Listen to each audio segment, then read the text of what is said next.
said he has expressed to his teammates the sense of urgency at this point of the season, knowing they could also get into the playoffs if they simply win their final 2 games of the regular season. As Cliff Kingsbury told me this week, he has been solely focused on the short term since he arrived last year, getting better every day, every week, and that doesn't change now. Meanwhile, for the 49ers, they're getting superstar tight end George Kittle back in the lineup. He hasn't played since week 8, so he'll be on a pitch count, not being in 100% football shape. But Kyle Shanahan, Jane, perhaps summing up the 49ers 2020 season, says he's one of their healthiest players.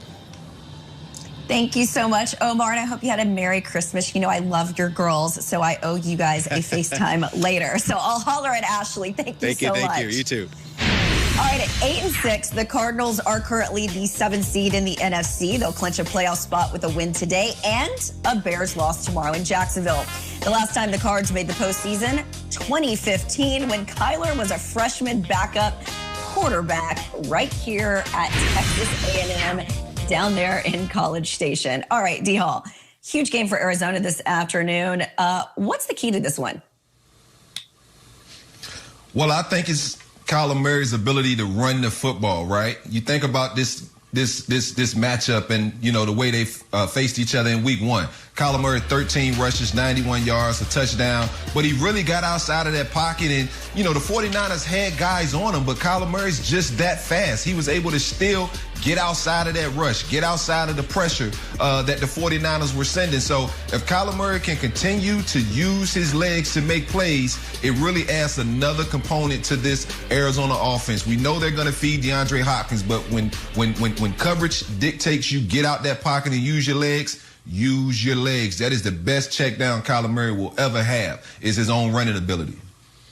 Yeah, and to your point, he carved them up that first meeting in week 1, 91 rushing yards. And then here's another little fun fact for you.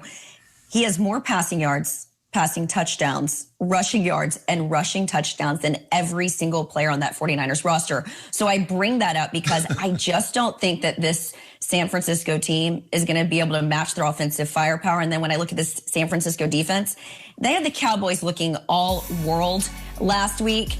And I got to tell you, I've covered this Cowboys team. They've got fans here in Dallas thinking the Cowboys can make a playoff. So when the 49ers come in here and do that defensively, I've seen all that I need to see. All right, let's shift gears to the AFC and send this one over to Mike G. Thank you, Jane. We're looking at the AFC playoff picture. Chiefs pretty much on their way to the 1 seed. Let's be real here. Chiefs, Bills, and Steelers already in, leaving 6 teams fighting for 4 spots, including Miami and Las Vegas. The Raiders hanging on by a thread, but they'd be eliminated with a loss to the Dolphins today. And John Gruden's squad will be tested, facing the #1 scoring defense. Miami allowing just 18 points per game 1 year after giving up the most points in the league. And let me just say that good King Wenceslas looked out on the Feast of Stephen when the snow lay roundabout, deep and crisp and even. There is no snow in Las Vegas, but it is the Feast of Stephen. And we are celebrating our Steve. Steve Weish with an update on today's game from Vegas. What's happening, buddy? Mike, I used to use that to my advantage when I was a little kid, by the way. But look, all signs are indicating that Derek Carr will be the starting quarterback for the Raiders, although head coach John Gruden has left a little bit of mystery there, although Gruden said late last week that he's optimistic that Carr will be ready to play. Him or Marcus Mariota are still being left as potential starters. Now, both took first-team snaps this week, even though Carr is coming back from that groin injury. Mariota had not taken first-team snaps all practice all season long, so that's a sign that, again, Gruden is either playing games or that Mariota could be in play. Now, Dolphins head coach Brian Flores said they're preparing for both quarterbacks, which is smart, because even if Carr is the starter, he could aggravate that injury. Mariota could have to come in, or Carr could be ineffective. Same type of scenario. Or John Gruden could be John Gruden, and maybe he's got packages for both quarterbacks to play against that top-scoring defense, Mike. Gruden playing games? You're kidding me. I can't believe that could be something, Steve Weish. That's impossible. Hey, happy feast day to you. Some call it Boxing Day. I call it Steve Weish Day. Thank you very much. We'll see you all day today on NFL Network. All right, D. Hall. Miami has won 3 of 4 Vegas has lost 4 of 5. I'm sorry, I lied. We're going to bring in O'Hara. I feel like the presence of Sean O'Hara is about to grace us. There we go. Sean, let's start again. Miami winners of 3 of 5. Vegas losers of 4 of 5. So what are you looking for in this one, Sean O'Hara? Well, yeah, Stevie Weiss just laid out, the mystery on offense. But let's talk about the mystery on defense for the Raiders. Their defense looks like the Raiders of the Lost Ark.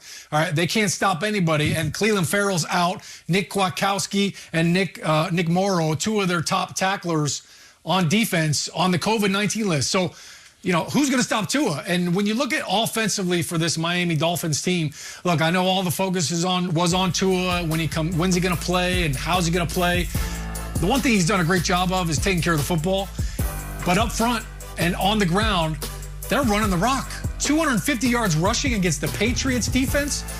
Salvin Ahmed and Matt Breida. I know Matt Breida kind of fell off the earth for a little bit. Now he's back on the scene. They averaged 6 yards a carry last week. So you give Tua this run game, and now all of a sudden things start to open up. He continues to take care of the football. And against this Raiders defense, man, this could be a straight-up track meet for the Dolphins.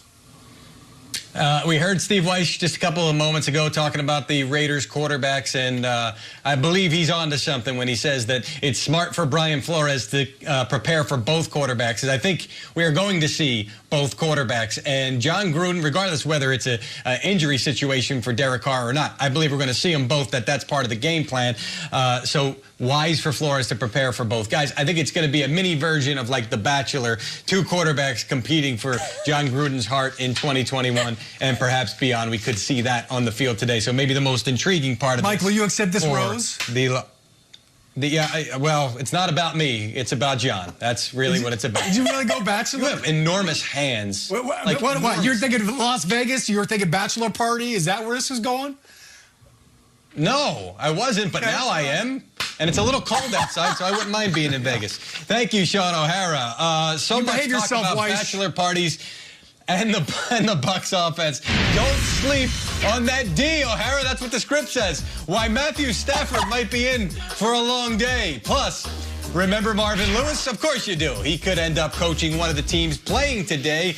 I will explain that one. And we're playing Jane Slater's favorite game, Who Said That? The quotes of the week with a twist and maybe a guest appearance by someone or a few people.